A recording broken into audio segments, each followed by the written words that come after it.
100%. Oh, great. We're going to go for live stream. Thanks. Oh, why did I talk first? And I think even as an adult, you get so sucked into a routine, you think you have the balance, but the truth is you don't. Oh, great. We're going to go for live stream. Thanks. God. It was an echo because he was speaking in the other. Okay, never mind.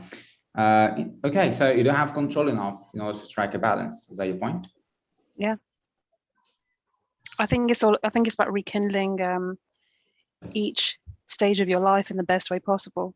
I don't think like there's a set way. I think there's just like an element of life that you've got to spring into action. You got to add the magic every single time. So if I would have to choose which one's better, kidulthood or adulthood, I don't think I can choose. I would say my early 20s. So you could say some form of adulthood, but because I lived it up, but I was never quite a child or a teenager, and I was never quite an adult.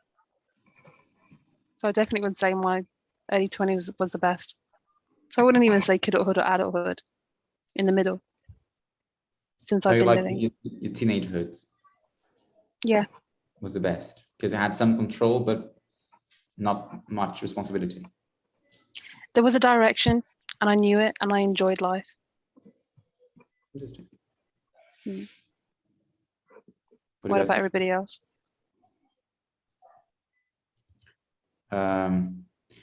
Some would say that like childhood is the free trial of life, right? Like you have these years in which you don't have to pay anything to be alive, and then you have to start the paid subscription when you become an adult. Does that make sense? Yeah. You're talking in such marketing terms. Except that someone is paying for you to live, so I guess this not makes sense. Yes, yes, the company is paying. No. I mean, when you are a child, someone is paying for you. It's not free trial. I mean, for you, it's a free trial, but just like when you try a product, a software, for instance, the company is paying for you to try it. Okay. I got it now. You know. Okay, I got it. But also, just as in any free trial, we don't have all the features. Yes. There's several things you cannot do. What do you think, Dan? What I think. I want to hear in a second some of your childhood stories, so we can share some how we were as children. I lived in the countryside and was a good life, man. Running a lot. I think it was I don't know how to say, but I think it's the best years of my life, and because my family is a little crazy. I know they are a little crazy, but you don't have so much responsibilities, and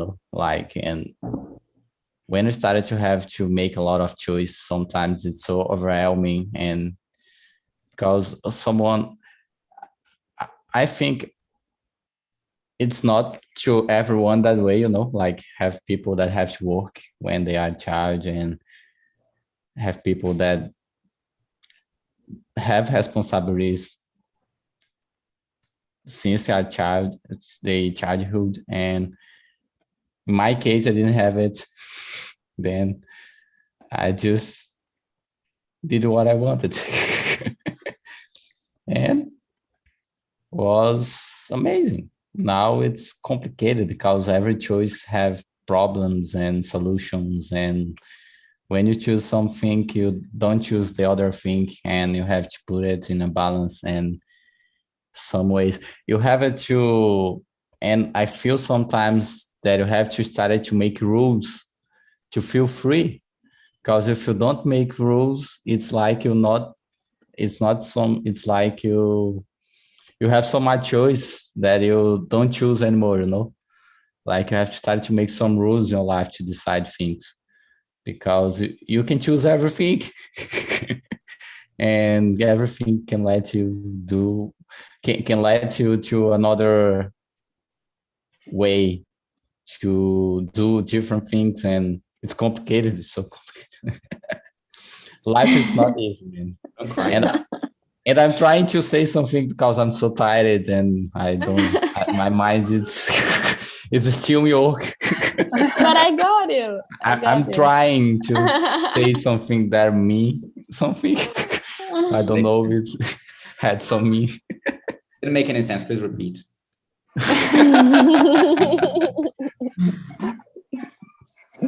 So you get him, Maria. Yes, I got him. Do you want me to try to say in other words? Yeah, like what's your experience with what he said? I guess that what he said was that when we are adults, we have a lot of choices and all of them are allowed. So we have to be careful to not take some decisions that we would not like to take. So that's why he said that we have to create rules to take our decisions, because everything's allowed. Nothing is forbidden. So you have to put your own rules. I guess that was it, right? Wow, you guys are so rich. Totally right. You can do anything, like well, Yes, you can do anything. You I have be in Japan now, but I have to work. Yeah. So rich. Yeah, having freedom to choose can be stressful, right? Mm-hmm. And actually, there is something called, I will send you a TED talk about that. And I've mentioned this a few times, called The Paradox of Choice. Have you heard of it? No. This is a book, no? Yes, there's a book about it, and also a TED talk by the writer of the book. The paradox of choice is basically the idea that people who have too few opportunities are unhappy, just like people who have too many. You know, if you have too many options to choose from, you are unhappy. If you have too few options, you are unhappy. So you make everyone happier by giving more opportunities to people who have few opportunities and less opportunities to people who have too many. You know, like, have you ever, for example, I used to have this cable TV, right? And you had like 300 channels to choose from, and I would pick one, but I would be dying inside, like, oh, what's going on in the other channels? Like, I'm missing so many things, you know. With Netflix and streaming today, it's easier because you're not missing anything else. But choosing one thing in spite of the others can cause suffering, you know, like, because when you choose one out of 100, you are losing 99. Totally. And this loss can be painful. And yeah, so this is probably what causes some of the stress of rich Dan, that has so many things he can do. No, not rich yet. Let me just switch back to the regular view here so I can see Mindy. Yes, now she's back. I was always here. Yeah, this view doesn't like you. Okay, now you're back. Perfect. And Maria left. Okay. So the paradox of choice, I'll be sending you the link on the community.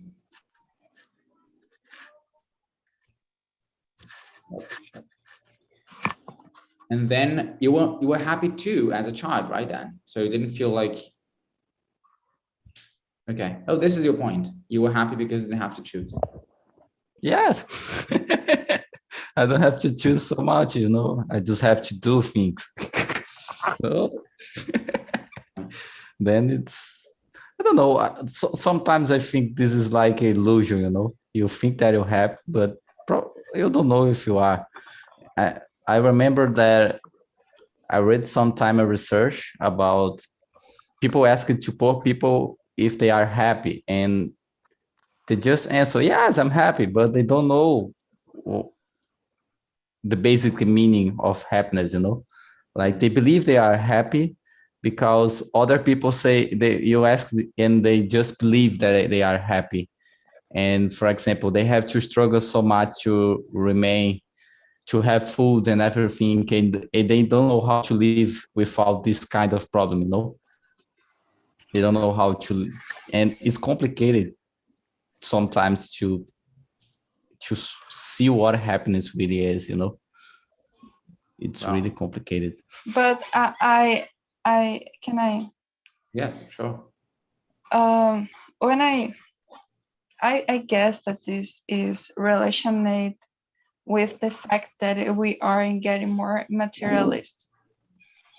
For example, we want to have the things, we want to have everything.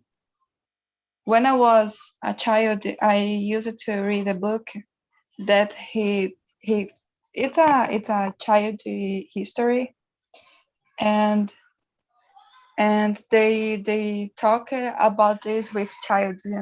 It's like it's the evolution of the society where the people want to always more, always want more and more and more, and never is satisfied.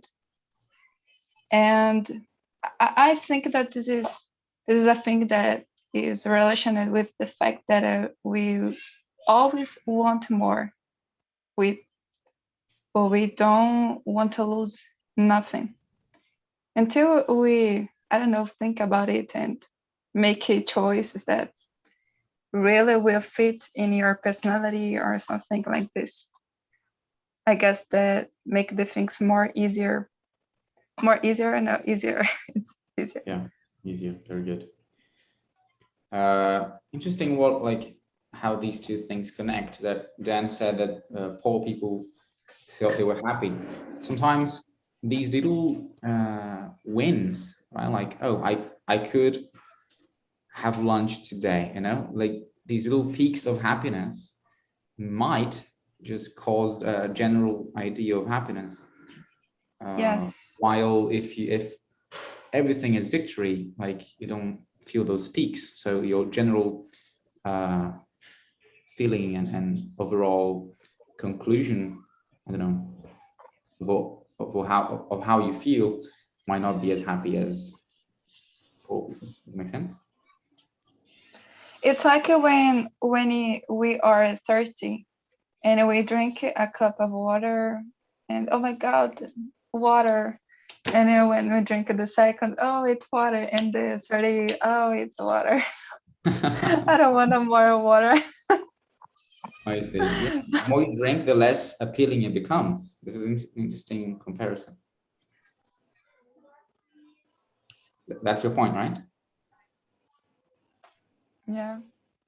It's that I think have a lot of another point in this thing, and we are not always the same person when we do something. We are different person. You're not the same person when you drink the first cup of water. You're not, when you drink the second cup, you're not the same person. You're not the person in that moment, because you already changed yourself. Because when you drink the cup, you change your mood, you change the way, you change the moment, and I believe in that kind of thing because it makes sense. Sometimes you do, you believe there's so much. For example, a lot of people, a problem about these questions about happiness, sometimes it's people pursue something. They wanted that specific thing. But when you have this specific thing, you don't want that thing anymore, Like when I want that specific cell phone. When you have that cell phone, you don't want that cell phone anymore. You already have this cell phone. Then when people is guided by the desires, I think it's desires. Desires, yes. When people are guided for the desires, it's very complicated. Like, and I think it was my aunt said to me that she's gonna be happy when she's in a public context. I think it's context when like she was it's a public servant. When he is she's gonna be a public servant. She think, oh, I'm gonna be happy, and I say to her, you have a problem, serious problem in your life, because life is not that way. Because if you're gonna wait for something that you don't know if it's gonna happen, and you're gonna put your happiness or things like that in things and not in moments, it's complicated, because it's like, it's well explained in science that happiness looks like little moments, and the most of moments we are in a normal mode, like in automatically mode. Then it's just little moments, and it's complicated because when you drink the first cup, you're thirsty, then fine. When you drink the second cup, you're not most that guy. You're not more that guy that are thirsty, Interesting. So You then- cited Heraclito. Cited, yeah, is this word. He cited Heraclito, you know, the Oh, sorry? cited. Cited, yeah. Yeah, Heraclito, cited. is that? It's a philosophy. It's a Greek philosophy. Yeah, I know, but he said this. Yeah, he He said said about this? the changes and every oh yeah, true. about the change, but he just said in another way, Yeah, Look at his quotes. he said this about, he said something about a river, and Yes.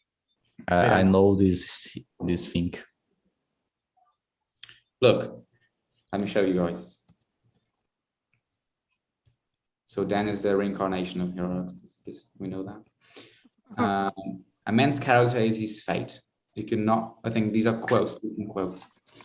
You could not step twice into the same rivers, for other waters are ever flowing onto you. All is flux, nothing stays still. There is nothing permanent except change. Nothing endures but change. Much learning does not teach understanding. Interesting. The road up and the road down is the one and the same. No man ever steps in the same river twice, for it's not the same river and he's not the same man. Change alone is unchanging. Man is most nearly himself when he achieves the seriousness of a child at play. Wow. Deep. So this connects to the topic, right? Like we are most... Yes, I was thinking about that. This connects to the top. Dan was planning all along. Like, Yes, already planned it. I saw that you're all You were looking for Google. Yes, but I would like to say that you had Deep in planned. thought. Sorry? Would you say we were all deep in thought about these quotes? No, that they had arranged it. Yeah. They had agreed already before that he was going to start that and she was going to say the philosophy, and Gustavo was going to look for that on Google, and the last topic was going to connect the class. It's all planned. I'll pay later again. Like. Yes, I'm waiting. Yes, the pics.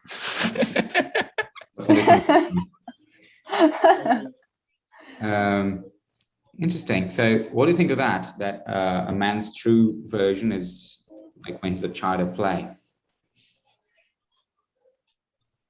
Do you guys play today? I used to play, handball, Mm-hmm. But I don't do this anymore. It was my time to have fun. Nice.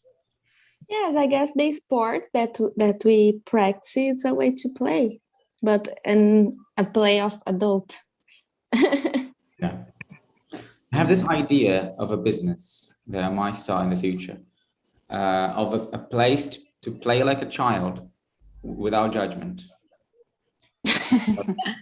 Yeah, like a place with no technology. I mean, it will, there will be technology, but no phones and something to disconnect from the moment.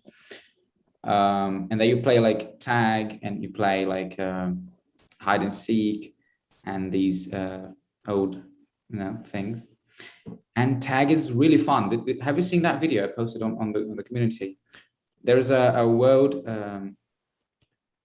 like a world competition, or a world cup of tag, and it's not regular tag. There are several obstacles in the middle of the square, and like, so one person from a team runs, and the other one goes try to catch them, and they have to go up and down these obstacles. And then it's 1 minute.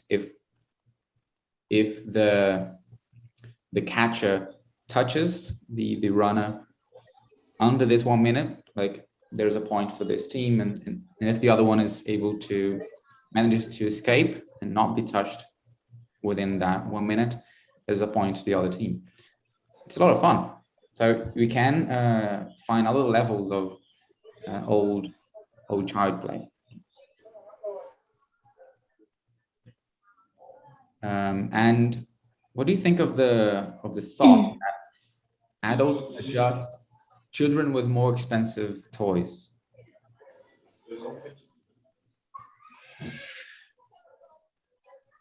Children of a more expensive toys. Does it make sense? Yeah. Because I do feel the same excitement of when I got a toy as a child, like it's almost the same process. I get something new, I play with it a lot in the first days, and then it becomes normal, and I move on to the next thing. It's basically the same thing. Like, I bought this Kindle, and I was like, yeah, I bought a Kindle, and I was like, okay, there's a Kindle now. I have a Kindle. Like, it's no longer a big deal. Like, move on to the next thing. So it is. Those are toys. I bought this new computer I'm using right now, and it's like a dream computer I always wanted to have. And I was kind of depressed the following day. And that is another topic that we were discussing earlier. Okay, we didn't say that, but when you get, yes, we were, like, about the peaks of excitement, the peaks of dopamine. When you get something that's too exciting and you get too much dopamine for feeling that, it's hard to pair it. It's hard to keep on that same level. And then you might get depressed. You get my point? Yes. Yeah. Like, when we have a peak of pleasure, we want to seek it once more, and we never have the same way. So we tend to be depressed. So when I bought this computer, I was happy at first, and then the next day I spent kind of depressed, and then I moved on to the next, like, to the regular feeling. Mood. Yeah, it's like the end of a Yeah. TV movie, like people say, oh, what I gonna do after it? But you know what? There is a thing that I was thinking that we still not discussed here, but I guess there's a lot to do with this topic. That is the capitalism and the consumerism. I don't know if that's the right words. Consumerism. Sorry? Capitalism Yes. and And consumerism. Consumerism. Consumerism? Yes. Consumerism. Okay. Yes. These both things, they are together, and they are really related with our feeling of happiness nowadays. So you keep constantly receiving ads in your screen telling you that you have to buy that in order to be happy. Not in this way, but somehow that this is what they are trying to tell us. And then we buy it, and okay, we are happy now, but then it's over. so it is over. So, you know, this is very related to what the way that we live nowadays. Like now I'm happy, and then I'm not, and then what's next? Huh? Yes, because this is not. And came the Sorry. next publicity. And then came the next publicity on Instagram that you show Yes. for you what you need to buy. Yes, exactly. That is exactly what is happening. So Yeah, I even put a post-it on my wall about stop buying shit. It's enough. Save money.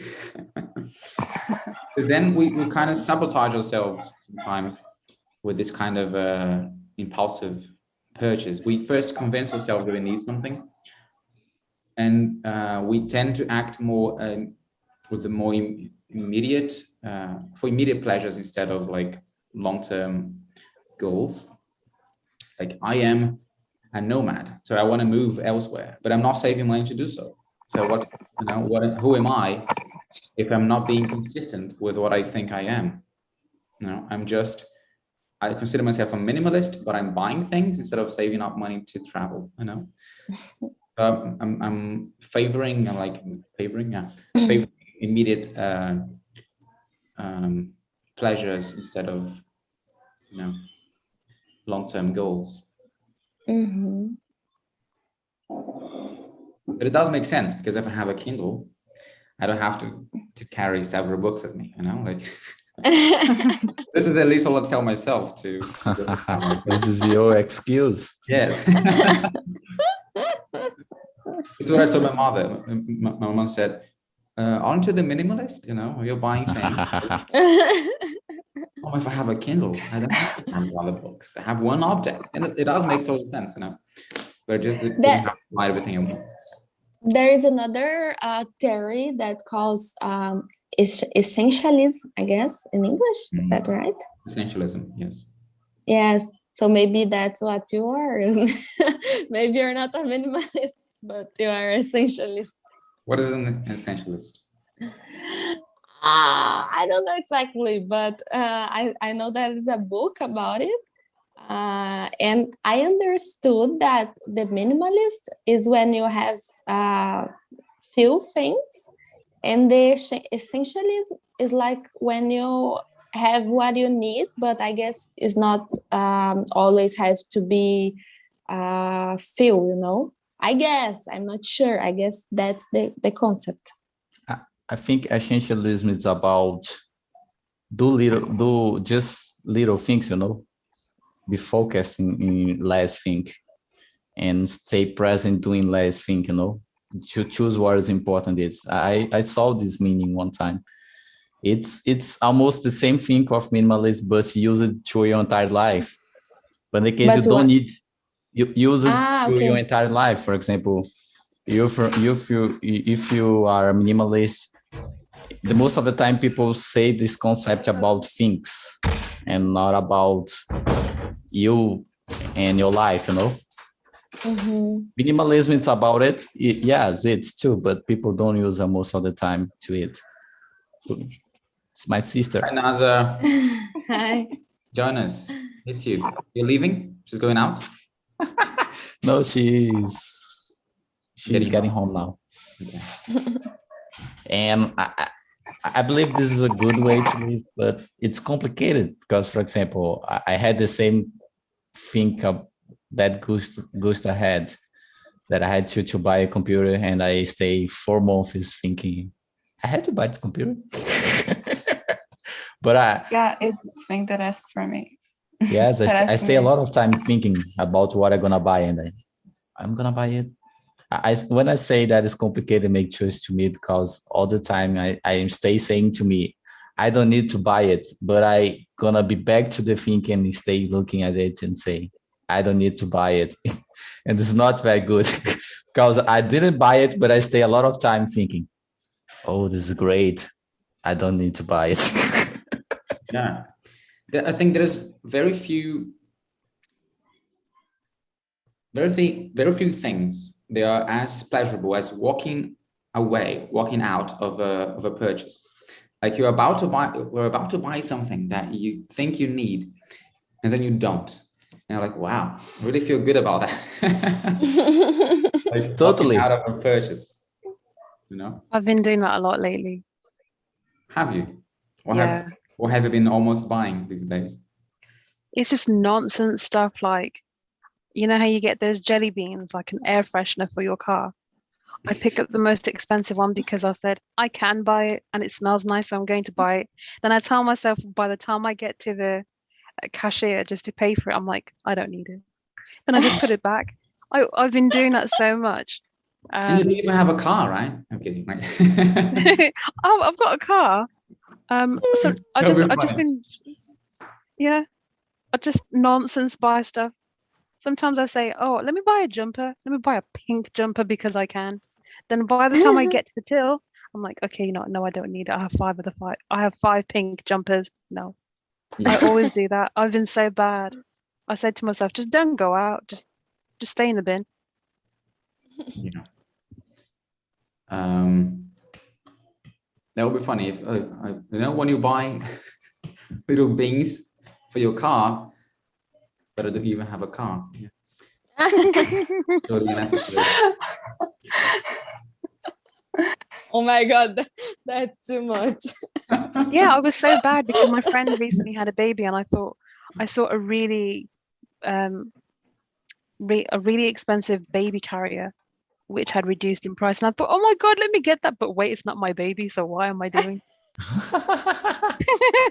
So, but I love the baby so much. I'm like, I'll have it in my car, but no, I'm not going to be with the baby every day. Their responsibility is great. I can hold you, but I'll give you back to your mom. Yeah. Are you an aunt? Yes. Nice. To too many kids, but that's fine. Yeah. Auntie Mindy. Yeah, they're cool. Yeah, that's funny. Like, I'm buying some baby shoes, but I first have to get a. Oh, really? Are you Where do going you to be an buy- uncle? Where do you buy a baby? Kidding. Oh my God. That's a joke I came up with a few years ago. Like, people say that having a baby is expensive, but mine was really cheap. What? But People say what? that having a baby is expensive, but mine was really cheap. How? Please explain. Please share. It's like I bought a baby. Oh. This is a joke. It's a one-liner. Interesting. So let's check out what essentialism means. Please do, because I'm not sure until now, because I guess he's right and I was wrong. reading this right this now. It's the- interesting. I guess I was wrong about it. Sky's the writer. Sorry. So essentialism is the view that objects have a set of attributes that are necessary to their identity. In early Western thought, Plato's idealism held that all things have such an essence, an ideal form. In categories, Aristotle similarly proposed that all objects have a substance that, as George Lakoff put it, make the thing what it is, and without which it would be not that kind of thing. Wait. All objects. Again. All objects have a substance. The essence of the things. Look, all objects have substance that make the thing what it is, and without which it would not be that kind of thing. So if the object didn't have that substance, it wouldn't be it. Yes, the answer, the essence. The essence, yes. Yes, essence. The contrary view, non-essentialism, denies the need to posit such an essence. Posit or posit? I think it's posit. Posit. I didn't quite get it, but it's basically considering the essence of everything that you own, right? So what is this in essence? Like, so my phone, for instance, I write on my phone. It's my place for teaching, for drawing. I've done several things with it. So it's not only a phone, but is what it means to me. But depends of the interpretation you can become consumist, because you're gonna see Everything like, Everything, okay, right? this is essential. Oh my Everything god. gonna be essential. This is really essential. Yeah. You needed to philosophy about some object, and this is hard. There is I'm this. gonna see Sorry. Sorry, go on. I don't know. I'm gonna see the how what is the word that he say? It's the the idea, the essence of the object for what I'm gonna use this object. Okay, this is really hard. To me, it reads like it's almost measuring how important and useful something is to you. For example, if you were to talk about a car, let's just say if you have a car or a bike, you're going to, I suppose, assess how important and useful that bike is to you. It's going to get you from A to B. It's going to get you to the shop or or your university. So that's when you measure. That's what you describe by the essence of something when you look at the core of its being and how important it is to you. That's basically what it means. So it's like when you buy something, how useful is it for you? That's what essentialism means. Does that make sense to you guys? Yes. Yes. Yeah. Yes. So that's what it means to you. And have you ever heard of this woman called Marie Kondo? Yes, I was going to Yes. talk about her. I was just waiting. It's very good. Liar. This was planned too. Yeah. Yes. Sorry, Maria, it was your line. Okay, everyone is planning something today. Yeah. Yeah. What are you going to No, say about her? I was going to say that when she teach how to get tipo, ficar livre, get I forgot the expression in English. Get when you give Organize. something. Yes, organize also, because that's what she does. But I was trying to say, when you're going to give away your clothes, and you have to choose the clothes that you want to stay with you and the clothes that you want to give, she teaches how to do that. And for me, I just reminded it now, and it looks like this conception of the essentialism that she teach the ways that you have to give the things and to keep things with you. And when you're going to give that, you think about what that clothes already proportionate to you. I don't know if this word exists in English. What that clothes made to you during that time that you were with it. So I guess the how that kept you warm and everything, like what it was for the essence of that clothes. So I don't know if you already saw the series, but it's very interesting. She teaches how to organize your stuff, but also if you want to keep something because of other reason, you can also do that because that means to you. But you have a way to organize that, to keep that, and also a way to give that away. Yeah. So thinking about the meaning of things. Mm-hmm. So as I was showing you guys, she has this sentence which basically centralizes the big idea behind her beliefs, which is this one sparks joy. So you get something in your hand and you ask yourself, does this spark joy? Do I feel happy? Does it mean something to me? If it does, you keep it. If it doesn't, you give it away.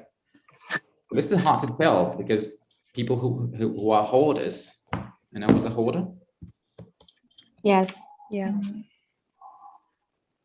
Hoarder, like people accumulating things, they would say that everything is sparks joy, right? Oh, this sparks joy.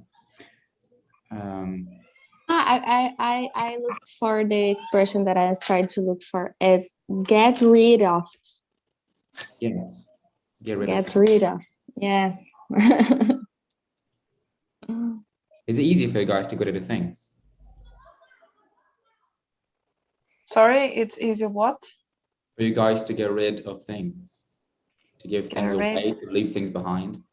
Actually, Yes. I'm a really how can I say, I'm a really cool with this Cool, what do you mean? because yeah, it's because when I see some clothes that I don't want more, I just give for someone.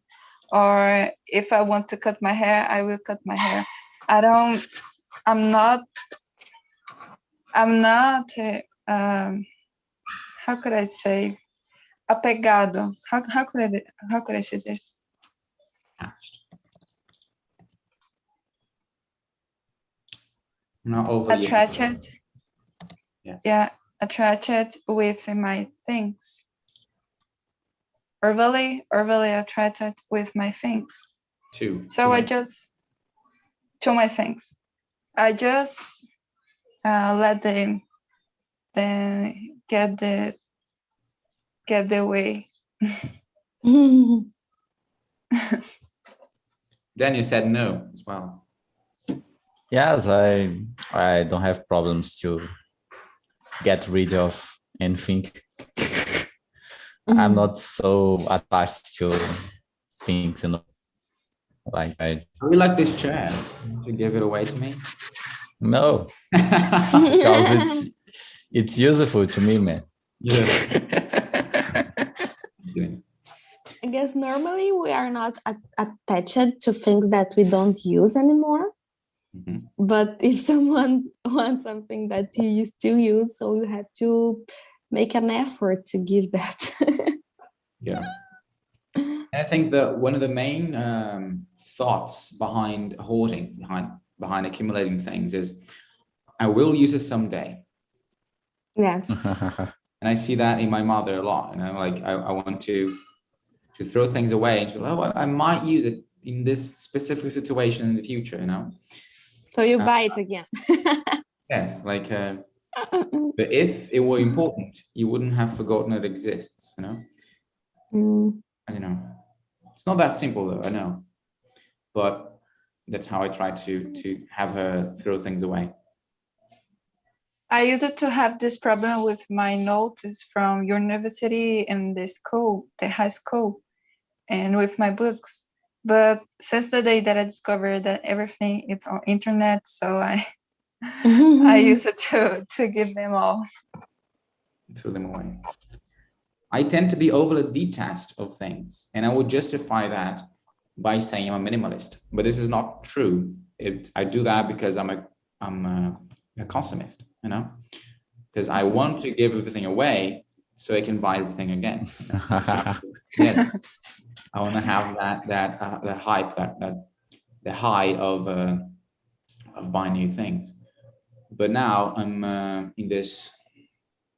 applying this effort of giving value to my money and to my possessions and to my property, and that involves not getting rid of things that are still useful. It's very easy to me to just travel to another city and just leave everything behind. Like I take my phone, my computer, my wallet, and that's it, and I miss nothing. But this is not too healthy,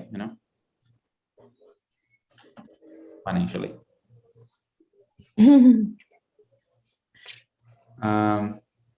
Mindy, you there? I'm here. Okay. So what are the things that you do have that you really value? My badminton racket, my book collection, and a picture of my mum. Oh, it's cute. Yeah, and my passport. Your passport. And my bank card. Yeah. Yeah. Your what? Bank card. Okay. Cards. This is what you need to survive, right? Yeah. You can travel anywhere just by carrying these little things. Yeah, of course. Airbnb, that stuff, man. Come on. Great. How many books do you have? I'm looking at it now. I think the last time I counted, it was 57 on one side. 37? 57. 57. Mhm. Can you show us? Because Not right now. Not right now. My room's a mess. I'm switching back to this view because you were frozen the other one. I'll send a picture when my room is clean. Okay. Sorry. Yeah, my brother is really this book collector guy as well. I'm a bit more like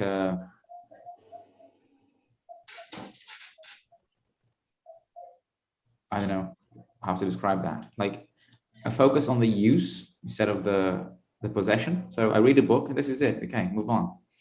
And I don't usually value keeping the book as much as he does. I do collect mugs, but I can walk away from them really easily as well. This is what you're saying. Sorry? Mugs. This is what you're saying. If you collect you. And now you say, no, I can't handle with it, but I collect it. What do you mean? You said that you collect mugs and Yeah. you can get rid of them easily. Yes. That's contradictory. Yes. Yes, it is. I mean, it's a hobby, like it's just like reading for me. I read the book and I move on. So collecting a mug is like, okay, I have a new mug, but if I have to move and give it away, okay, just like. Oh, I get it. I wouldn't like take all my mugs with me. It wouldn't be necessary. Really? But you don't think that you spend some time collecting their mugs, like a nice work that you would like to show to everyone? I guess you'd miss this. Probably get sick. You should keep your mugs with you. And buy a separate suitcase. Yeah, but I keep it in my mother's house. So I do have the collection still, I can always. You want me collect it for you? Yeah, I can collect to me. I can have virtual collection, cryptography. How do you say it? Cryptographed? No, I said Cryptography. yes. I don't know. What's that? Cryptography. Yes, I can have like virtual collections of mugs. I can have just like money. A virtual collection? Yes. But why would you want a virtual collection of mugs? I'm kidding. I Oh. can. You can sell. You wanna sell your crypto coin, something like that. Yeah. Bitcoin. Your Bitcoin, Bitcoin. the Goose coin, Good mugs. Goose mugs coin. Mug coins, coffee coins. You know that I can create a cryptocurrency. Can't I? yes. Now they are relating crypto to objects. Like Yes, this is what I meant. they are making it with soccer teams too, like relating coins to soccer teams. Like Wow. Vasco has one, and I get it someday. PSG has one too. I'm been studying a bit about NFT. Have you ever heard of it? Yes, I already heard it, but I don't know nothing. I just know the minimal concept, just to try to know what it is, but I don't know nothing about it. Let me explain to Maria and Mindy, just because it might be useful for them. Maybe you know it. NFT stands for non-fungible token, but it doesn't matter. What matters is that until a few months ago, I don't know, actually not. This is much older than we think. Until a few years ago, you couldn't have an original digital document, or a piece of anything, Mm-hmm. The original was only physical. Like if you make a painting, that painting is the original, and any digital version of it is a copy, and it's not the original. However, now with this technology that attaches a crypto key to a specific file, you can actually sell the original digital, a digital original. Yeah. So Yeah. you can actually buy a piece of art for millions and billions of dollars. That's actually is happening. And to everything you can do it. Yeah. But is Because that a way it's to not like just build? for art. Is that a way to build the value of the crypto coin in some way? That's why they're making. That's why they're allowing you to make these purchases. Not sure, Dan.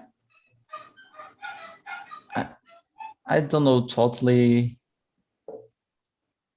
I saw a guy explaining about this kind of specific tokens, and he said it's like a way because it's like this kind of coins, the real value of them is based on the market. People have to buy and sell this kind of thing, and it's like it's all one evaluation about the value. Is not a real value. And just for example, if you have a specific picture that have a value of 1 million, and you can divide it in little bits, and people buy these little bits of this, you're gonna be owner of, for example, 1% of that specific picture. But the value is not specific, because if you increase the value, you have more money. If they decrease the value, you have less money. And people started to think about this because this market, it's increasing a lot, like this is increasing. Really volatile, yeah. Like, for example, a lot of people think that Bitcoin gonna decrease now, but the most of the time, the probably is gonna be increase more and more, like because it's gonna be most used. The thing that happened about Bitcoin was because Elon Musk that make a big joke, like he wins a lot of money with Bitcoin and just say, oh, I wins a lot of money, I'm gonna get out of it. You all that had put money yesterday are just lost your money. Problem of yours. Yeah, he Let really me did with my hype money. it up. Yeah. Elon Musk man, can control the market now. It's complicated, this kind of guys. Elon Musk is an idiot. Totally. Yeah, I agree. Why do you think so? Why he's idiot? Yes. It's easy to know, man, because he knows how all the market works, He knows how to manipulate the movement.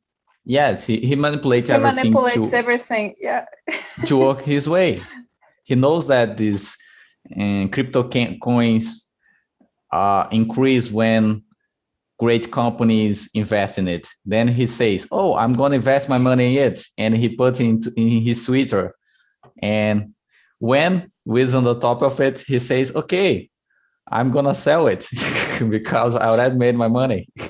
Problem of yours that poor people that are trying to do something with it. Yeah. And he can manipulate the market. And he has crazy ideas, like about people, and it's complicated. He's not, what I think he's good with making good teams, like he's good in creating good companies that work very well.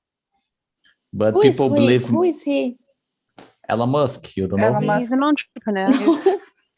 He's one of the most rich guys. I think he's the third one now, or the second one. Yeah. I don't know. But I guess that is the second. Then let me see here. I think Jeff Bezos is the first one, and he's the second one. He's from South Africa. He is the founder of Tesla Motors and SpaceX. And SpaceX, and a lot of other, like PayPal. You're at PayPal. He's the founder of PayPal. It was when he started to get rich, and had a lot of, because he get a lot of money with PayPal when he sell PayPal, and he decided to invest his money in a lot of things, you know. Yes. But for example, Tesla, the most of the money that Tesla's made was about Bitcoins. It's not about Tesla itself, you know. The most what? The most of the money that he made in Tesla, Okay. the cars that travel along, you know, like they Self-driving. drive along. Yes, I know Tesla. Self-driving. And they don't make money with these specific cars. They make money because he invested in Bitcoins and let the money be great, and he get the money back when the Bitcoin have a great valuation, you know. Okay, I didn't know that. But I guess don't that- understand even in Portuguese about this action, not action. How's the name of that piece of paper that you sell and buy? coins. No, I mean Buying the. shares. Buying Sorry? shares. Bitcoin. NFP. Bit- No, in Português, ações. Stock market. Oh. But it's not quite stock market, but it works similarly. Yes. Can you write the word? I did. Stock. It's not like stock because That's. Oh wait, I just wrote it to Mindy. it's stock. It's two companies. market. You know, stock market is two companies. In Okay. that case, he invests in a virtual money, Okay. not It's in a different, company. so. In this virtual money, it's his value is about trading. People are trading that money, and this make the valuation of this specific money. You know, like trading. People are trading. Two people like exchange. but- you know. But it's like stock, no? No, because stock is it's on a company, you know, like you choose a Yes. company and say, I'm going to invest in that company. And that company says, oh, I'm gonna be, that year gonna be my best year. Then you decided to invest in that company, and Yes. on the valuation of your money, it's increasing, and how to say it, proportionally to the Decreasing? company, you know, Okay. or Okay, decreasing yes. proportionally to the company. Then in the case of these Bitcoins. coins, it depends on trading, on exchange. People have to make this. You have to buy to another person, and the person have to buy this coin of you. For example, you have to buy the relation between, for example, BRL, how to say it? It's, you know, like the real, the real, the relation between real and between real and Bitcoin. It's related in the exchange, the trading that you do between the two, you know. It depends on it. People just like real is worth like $5. Like Bitcoin also has specific value compared to other currencies. Yes, but how you buy a Bitcoin if for example, if I want to buy $5, I have to pay $5. So how someone get rich selling something with the same price that they already have? I don't get it.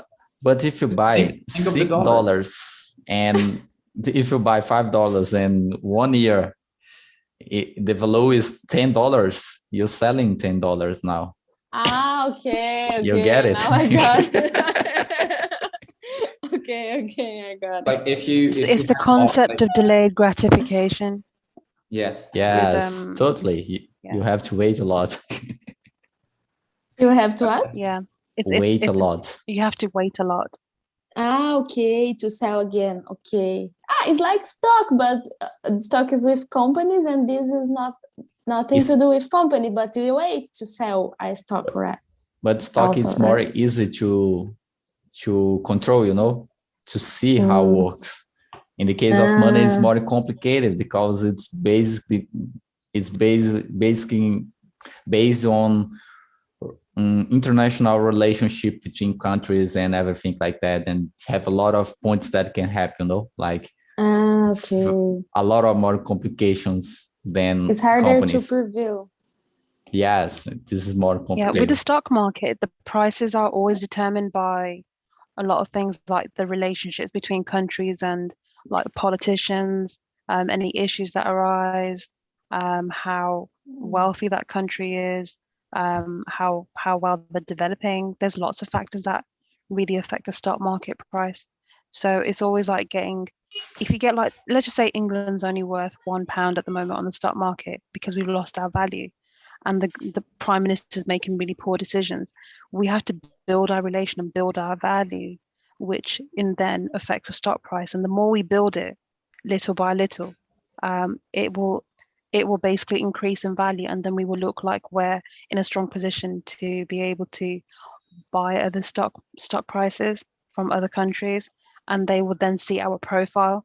It's a very, very, I would say it's a very complicated game, the stock market. Yeah, it's a very It really is. complicated game. Yeah. Yes. Yeah. But it's nice. Yeah. It involves a lot of things. You have to be very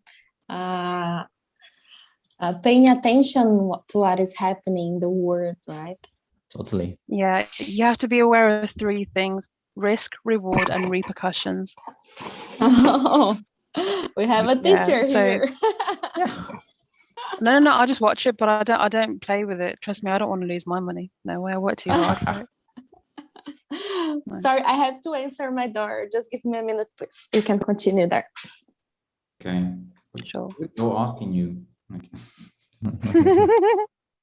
Oh, he's got sass. Yeah. Let me go over a few words here on my phone.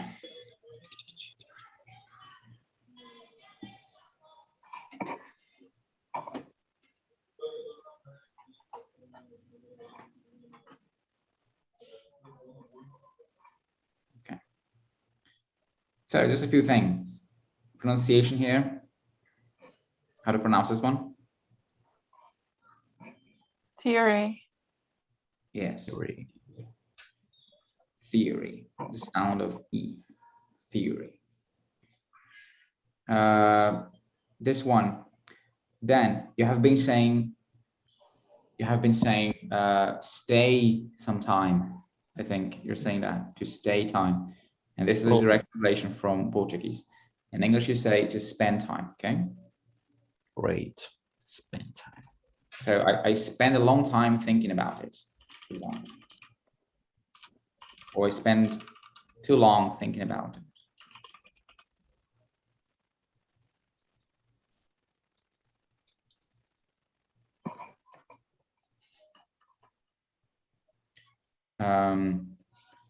Also, when you mean I keep on doing it, you know, when you want to communicate repetition, you say I keep on buying things I don't need. Okay, I keep on buying things. Keep on buying things that I don't need. So when you repeat an action, keep on doing it, like you insist on doing it.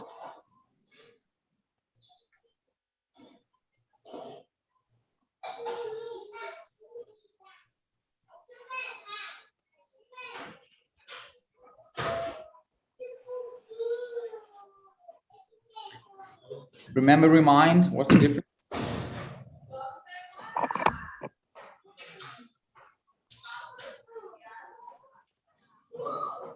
Remember the difference? Remember the I difference? always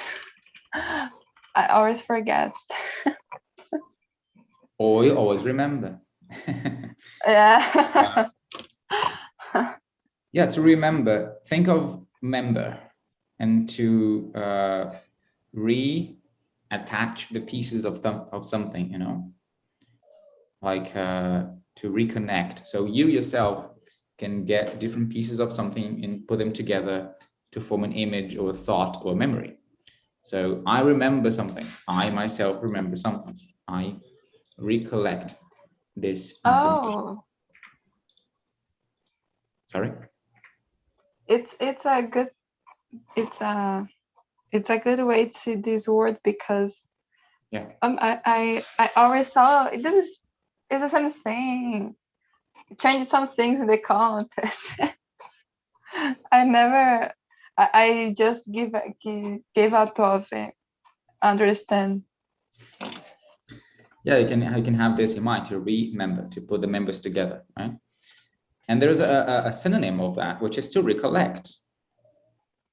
No, which means the same thing, to put things together again. And to remind is to bring, like when something brings your memory, bring something to memory, you know. So this color reminds me of my nephew's bedroom, you know. This makes me remember something. Okay, so this is, you do it yourself. And here there's a relationship. So something reminds you of something, or you remind someone of something. So you can say like, hey, remind me to do this. Remind me to call my mother when I get home. Okay. Okay. An example. And there is also reminder, right? Yes. You can set a reminder. I do that all the time with my Google Assistant. You know, I call it and I say, hey, remind me to do this tomorrow. I send a friendly reminder in my emails to people, like the subject, friendly reminder. So passive aggressive. Yes. Friendly reminder, motherfucker. You should be doing that instead of. my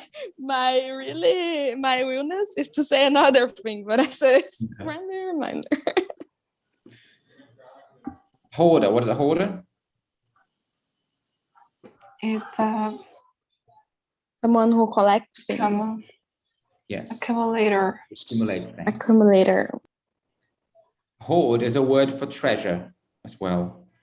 So to hoard is to collect, and a hoard is like a treasure that you hid somewhere.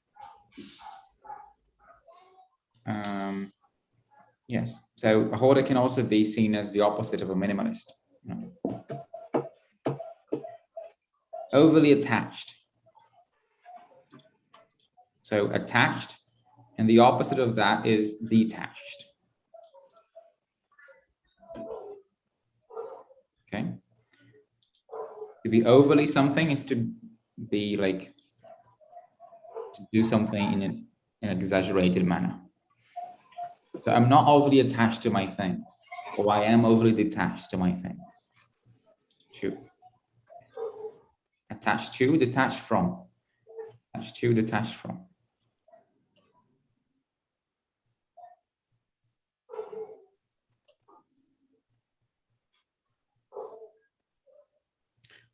Pronunciation here. Valeu. Value. Value. This sound here, and this is the stressed syllable, okay? Value. Value. And someone said preview, which is a word.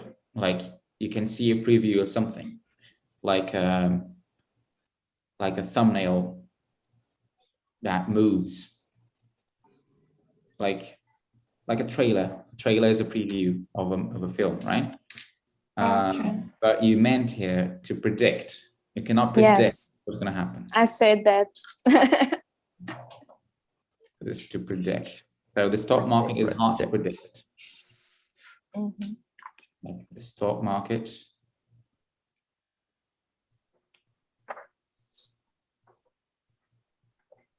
is hard to. Is there a synonym of predict? Prophetize, something like that. But this is a good one. Prophetize, yes. But I love the way that English is both Latin and Anglo-Saxon, you know, and you can have the whole other word meaning the exact same thing, but that is something else entirely. Like another way of saying pre is for. Another way of saying dict is tell. So to foretell. Oh. Okay. Yes, I already heard that. Yeah. Fertile. If you think of fore, think of like forehead, for instance. Forearm. Those are things that are in the front, right? The forehead, the forearm, they come first. So it's about coming first, like pre, coming first. And there is a word before. So something that comes before comes first, right? And this is the reason that before also means before my eyes. You know, I can see something before me, in front of me, because for means in front of something. Wow. The exploring my mind. Yeah. Blew my mind. Great. Language is beautiful. I was reflecting on a few words. Let me just show you that real quick. Let me nerd out for a second. Like to oh wait. Interesting. Okay. This recall is another word for remembering, to recall something. And then there's in French the word rappeler. And in Italian, richiamare. And they all mean the same thing and are literally like literal translations of each other. To recall, to call again. But then it changes in Portuguese.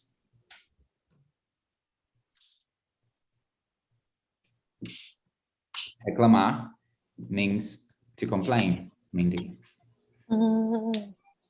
So it does not mean the same thing to remember. So I was just there is another meaning for recall, that is when you don't want to send an email anymore, but you already did and you recall it. You like cancel it, you know. This is also a meaning, or yes, it's to call back. Like also when there's a product that went out to the market and it wasn't ready to do so, and there's a problem with recall. It. Yeah, and there's a recall. You can get it back to the factory and fix it or switch it for new. Okay. But there's also, following the same logic, another word in English that is to reclaim. And to reclaim is to recover something. Like I'm reclaiming my dignity.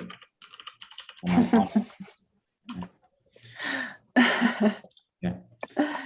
So all words that mean literally the same thing, I mean, are literal translations of each other, but have different meanings in different languages. Okay, I can go on forever with this. And I want to start like a show or like a podcast or something. Mindy, I think you can be my guest. We can pick one word, like the word shoot. One word, and then just talk about it. Okay, so I was really annoyed. You want me to talk about the word shoot?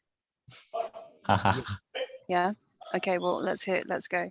So my manager, she wasn't in today, and I had a really heavy task to fulfill for tomorrow, and I really felt like I could shoot someone in the face. Okay. Based on a true story as well. An application of it. Yeah. It's like a story.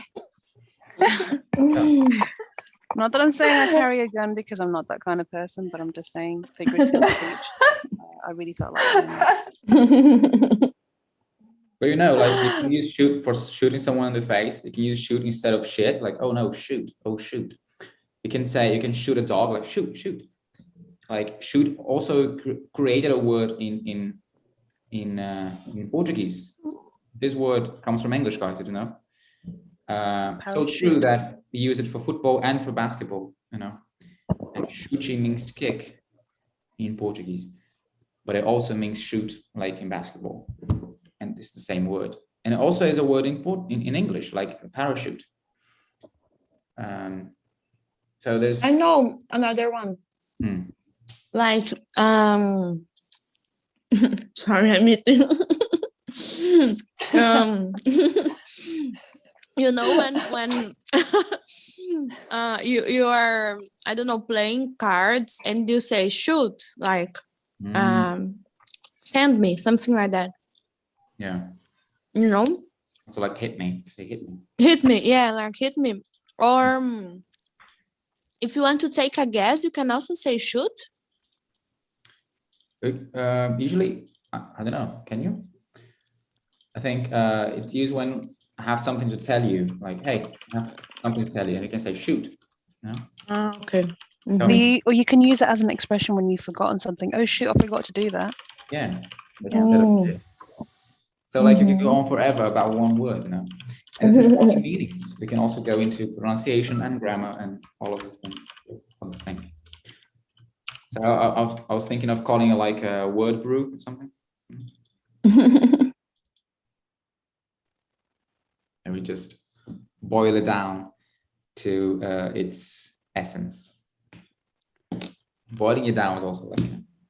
I have another use for the word shoot. Oh shoot, Gusto, it's past midnight. It's past my bedtime.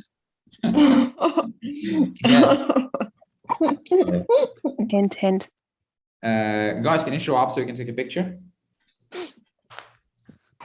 No.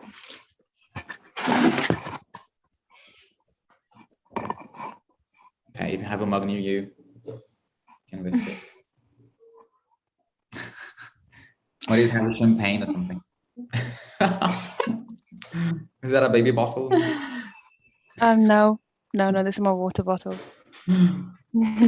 Perfect. Thanks a lot, guys. Great conversation today. Thank you for the philosophy and philosophy. Thank you. Thank you Thank for you, everyone. explaining Bye-bye. about the stock Bye, market. No problem. Bye, guys. Thank Have a good you. one. Bye. Bye-bye. Recomendo.